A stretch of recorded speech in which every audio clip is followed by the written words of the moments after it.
रुधिर क्या है? रुधिर के घटक, रुधिर का कार्य।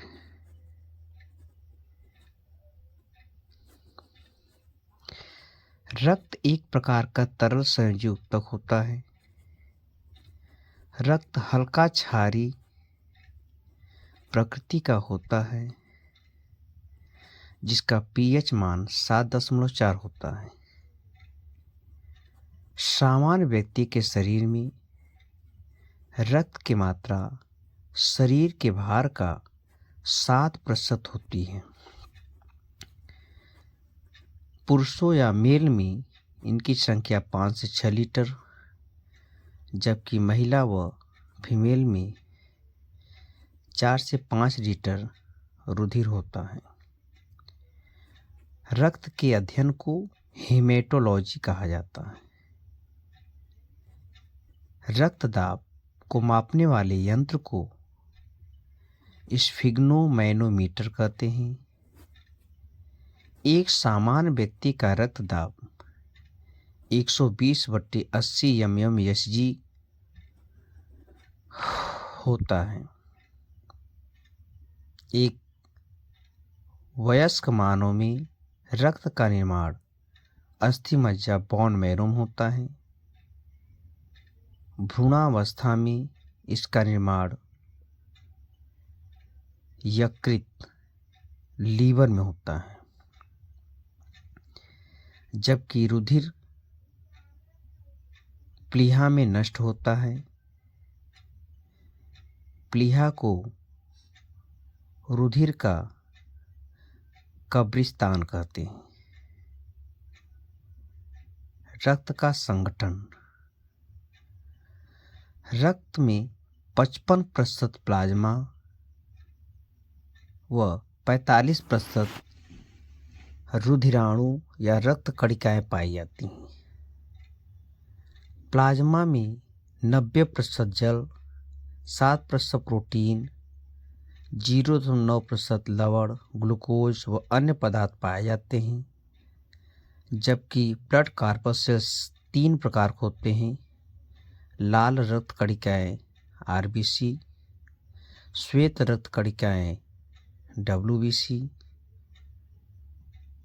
और रक्त बिंबाणु platelets. Blood cells erythrocyte, platelets, leucocyte, monocyte, lymphocyte, eosinophil, basophil, neutrophils, ये सभी ब्लड सेल्स हैं। प्लाज्मा। प्लाज्मा यह रक्त का तरल अवस्था में पाए जाने वाला भाग होता है। इसका 90% भाग जल होता है। इसमें बिलिरुबिन नामक एक पदार्थ पाया जाता है, जिसके कारण इसका रंग हल्का पीला होता है।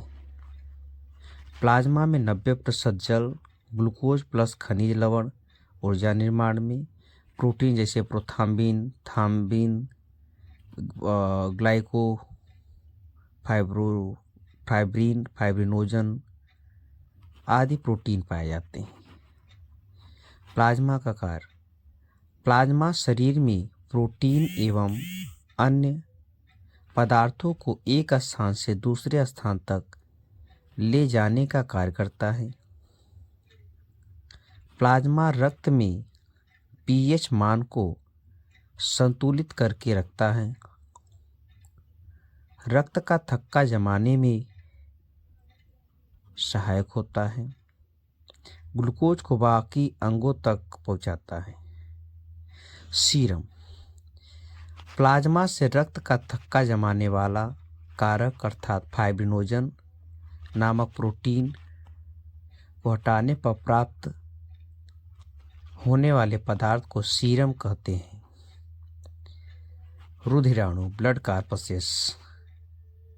यह रक्त का 45% भाग होता है। इसे 3 भागों में बांटा गया।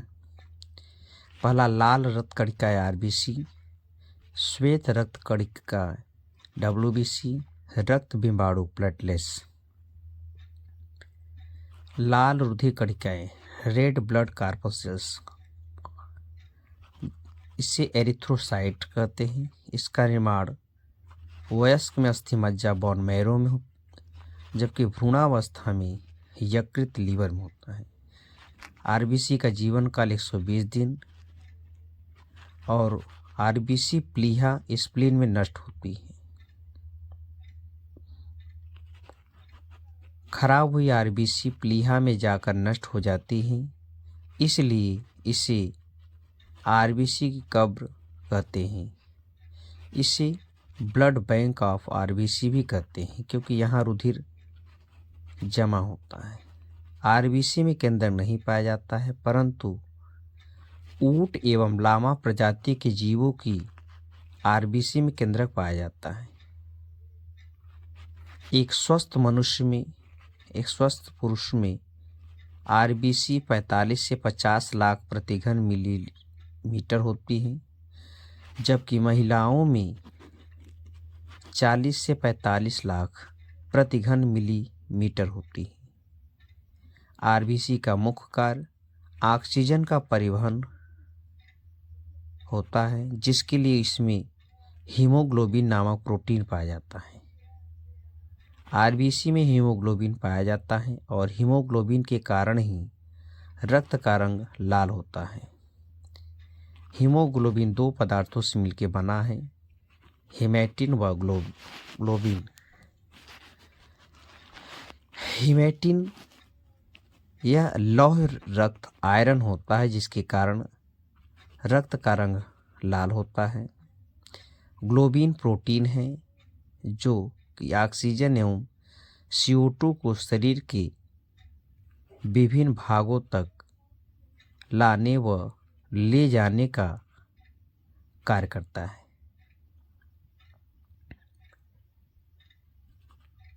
कॉकरोच में सफ़ेद रंग का रक्त होता है क्योंकि इसमें हीमोलिम्फ वर्णक पाया जाता है, जबकि ऑक्टोपस में रुधिर का रंग नीला होता है हीमोसाइनिन के कारण। मोलस्का में रक्त का रंग नीला होता है हीमोसाइनिन के कारण।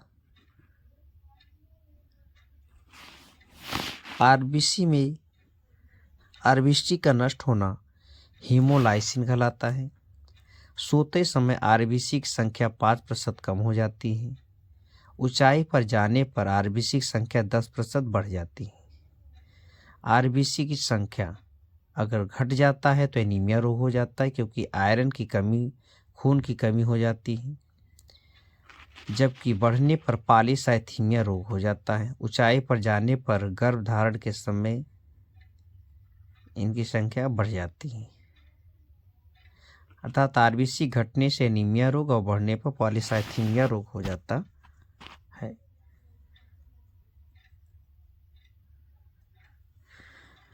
श्वेत रुधिर कणिकाएं, ल्यूकोसिस्ट, इसका निर्माण अस्थि मज्जा में होता है। यह रक्त में नष्ट हो जाती है। इसका जीवन काल 2 से 3 दिन होता है। इनमें केंद्रक पाया जाता है। इसकी संख्या 8000 से 10,000 के बीच होती है। इसका कार्य यह हमारे शरीर में प्रतिरक्षी तंत्र को मजबूत बनाती है एवं रोगों से सुरक्षा प्रदान करती है। यह जीवाणुओं को नष्ट करती है, इसलिए इसे शरीर की रक्षक कोशिकाएं एवं रक्त का पुलिसमैन भी कहते हैं।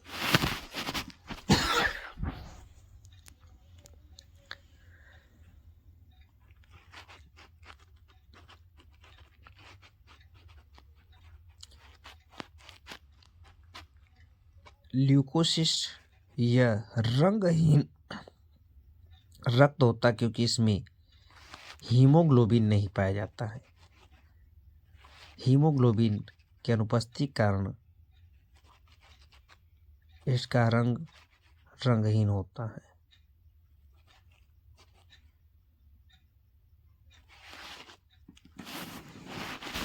डब्ल्यूबीसी 2 प्रकार की होती है, कणिकायुक्त और अकणिकायुक्त। कणिकायुक्त को ग्रेनुलोसाइट कहते हैं, जबकि अकणिकायुक्त को एग्रेनुलोसाइट कहते हैं। ग्रेनुलोसाइट 3 प्रकार के होते हैं, न्यूट्रोफिल्स, बेसोफिल्स, इसिनोफिल। न्यूट्रोफिल की संख्या सबसे अधिक जबकि बेसोफिल की संख्या सबसे कम होती है। अकणिका युक्त यह ग्रेनुलोसाइट WBC यह 2 प्रकार की होती है, मोनोसिस्ट और लिम्फोसिस्ट। मोनोसिस्ट सबसे बड़ी WBC होती है और सबसे छोटी लिम्फोसिस्ट होती है। Granulocyte neutrophils. न्यूट्रोफिल्स संख्या में सर्वाधिक होती है, इनका 65% भाग होता है। यह बाहर से आने वाले जीवाणुओं पर सबसे पहले आक्रमण करती है और शरीर की रक्षा करती है। बेसोफिल सबसे कम संख्या में होती है, 1%। यह हमारे शरीर को एलर्जी से बचाती है। स्नोफिल परजीवी प्रोटोजोआ के संक्रमण से सुरक्षा करती है। त्वचा के संक्रमण के समय इसकी संख्या में वृद्धि हो जाती है। इसिनोफिल एंटीबॉडी बनाने का कार्य भी इसिनोफिल करता है।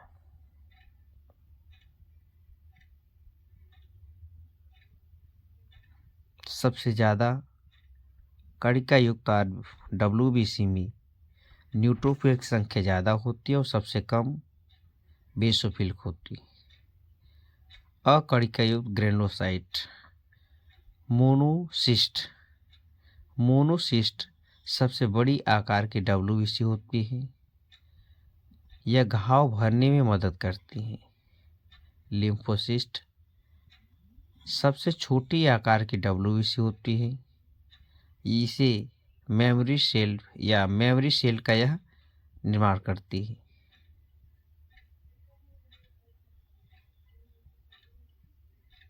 रक्त विमाणु प्लेटलेट्स, इसे थ्रोम्बोसाइट कहते हैं। इसका निर्माण अस्थि मज्जा बोन मैरो होता है। यह नष्ट प्लीहा होती है, इनमें केंद्रक नहीं पाया जाता है। इसका जीवन काल 3 से 5 दिन होता है। कार्य रक्त का थक्का जमाने में मदद करना। प्लेटलेट्स केवल स्तनधारियों में पाया जाता है। सामान्य व्यक्ति की प्लेटलेट्स 1.5 लाख से 4.5 लाख प्रति माइक्रोमीटर होती है। डेंगू में प्लेटलेट संख्या कम हो जाती है। हीमोफीलिया आनुवांशिक रोग है जिसमें शरीर के बाहर रक्त का बहना या रक्त का न जमना है। इसके कारण चोट या दुर्घटना में यह जानलेवा साबित होती है क्योंकि रक्त का बहना बंद नहीं होता है। हीमोफीलिया को रॉयल डिजीज के नाम से जाना जाता है क्योंकि इसका संक्रमण रानी विक्टोरिया को हुआ था और उनके वंशजों में यह पता लगाया गया था। रक्त का वह घटक रक्त वाहिनियों में इसके थक्के को बनने से रोकता है, उसे हेपेरिन कहते हैं। सबसे ज़्यादा RBC की संख्या प्लेटलेट्स व WBC होता है। आकार में सबसे बड़ा WBC प्लेटलेट्स व RBC होता है। WBC प्लेटलेट्स का अनुपात 600:1:40 होता है।